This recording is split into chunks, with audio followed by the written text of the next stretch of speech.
ஒரு அழகிய காட்டில் 2 முயல்கள் வாழ்ந்து வந்தன.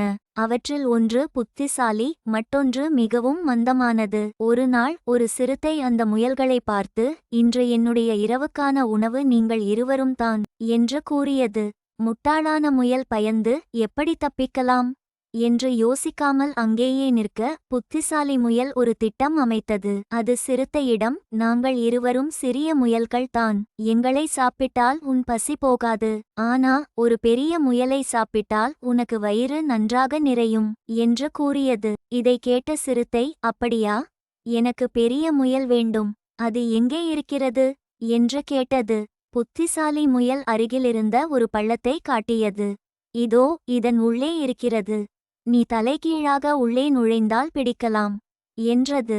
அது உண்மையென்று நினைத்த சிறுத்தை பள்ளத்திற்குள் தலைகீழாக நுழைய, அங்கு இருந்தது ஒரு ஆழமான குழி. சிறுத்தை மாட்டிக்கொண்டது. இதை பார்த்த புத்திசாலி முயல் முட்டாளான முயலை அழைத்து கொண்டு தப்பித்து ஓடிவிட்டது. ஆபத்தான சூழ்நிலையில் பயந்து நிற்காமல் சிந்தித்து செயல்படுவதுதான் வெற்றிக்கு வழிகாட்டும்.